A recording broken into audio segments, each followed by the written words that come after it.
All right, guys, welcome back here, Fayette County Customs. I'm gonna give you just a little quick rundown of what we're working on right now. Actually, a couple things you can see. Got the old Jeep painted. It didn't turn out too bad. Right now we got a 79Z. Absolutely super nice car.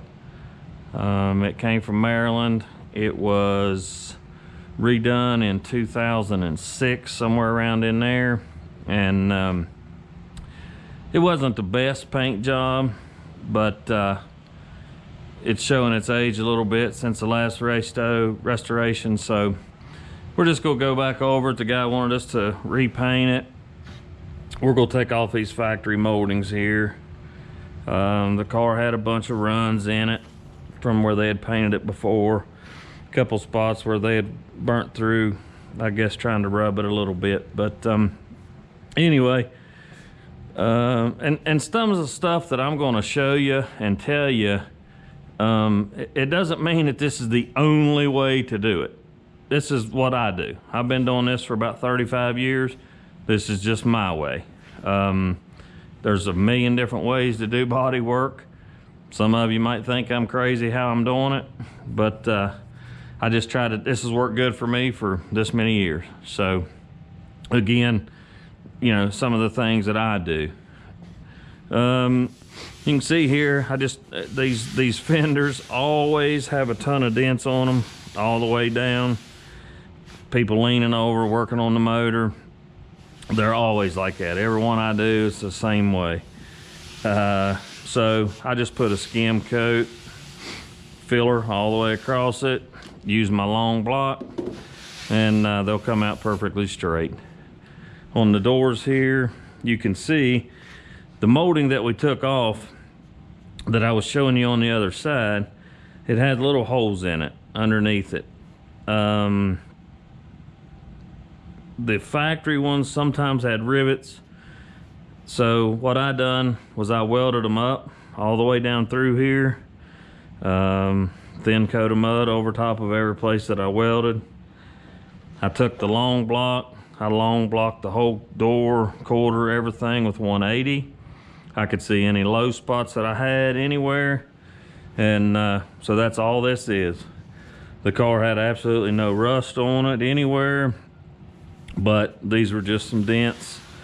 And like I said, it's such a thin coat of mud on it. You really, I mean, it looks bad right now, but you'll see when I get done sanding it that it's really, it was nothing. Up here on this car, it all looks good around the T-top rubbers. That's a big ordeal on these cars. But what I'll do with all this is I will take a wire wheel and dress every bit of this, get all this old rubber and glue out from here, and of course it'll be sanded and primered, you know, real good on that. You can see the old paint job, they didn't take anything off. You can see here the line where they had the chrome around the windows.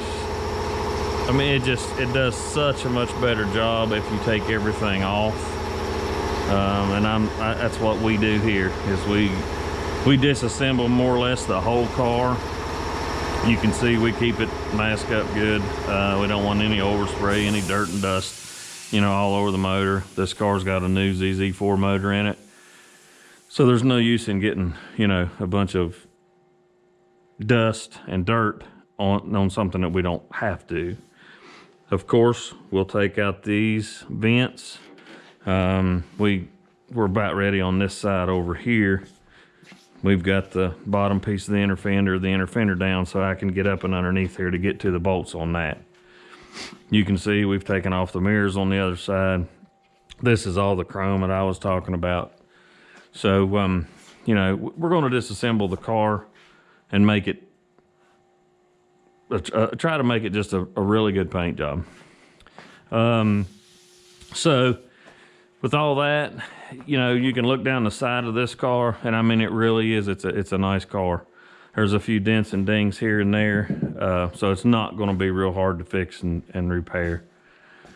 The guys wanting to go back with the factory stripes on the bottom. We'll show you that. The stripe on the hood scoop. I'm just going to try to go over this little by little as I'm working on it. Let you guys see a little bit of what we do, how I do it. You know, and just give you a little bit of something here on the channel to check out, and just see what we do here at Fayette County Customs. We're pretty proud of these guys. They do a good job to be kids. Now something like this, I do a lot myself on, you know, weekends, evenings, whatever, because, you know, this car's got to be, it's got to be a nice car. I mean, the guy's wanting to take it and, you know, hit a few car shows and everything when he's done. So anyway, you know, like I said, I take the long block here, and it does take a while, but that's the only way to do it. Right now, I mean, I'm just using 180. You know, less sand scratches that I have to deal with, but this is the way you do it. I mean, basically, you just keep going back and forth and back and forth. You keep your block perfectly flat. And I mean, there's no reason at the end of all this sanding, and when it gets feathered, it has to be flat. There's no other way that, you know, you can't have any. It has to be flat. So, like I said again, guys, this is the way I do it. It does not mean that's the only way. I'm just giving you some pointers of how I do it, showing you what we do, and, you know, you can do it completely different and it'll still come out the same way. It might come out just as good, might come out better. That's all up to you, how much you want to take it and how far you want to go with it. But this is the way I do it. A couple tips and tricks from me, and, you know, that's all I can do, is just show you a little bit of what I'm doing. So anyway, this is where the roof seam is on every one of these cars. There's a little dip in there. All right, so I fixed these just to make it smooth. Again, that's just, I'm a little anal sometimes on some things, so I just want it to look smooth, especially this car being black. It's got to be perfectly straight down the side. So anyway, guys, we'll come back here on and off in a little bit, and we'll give you some tips and pointers and show you how we're coming along. So thanks a bunch, and see you shortly.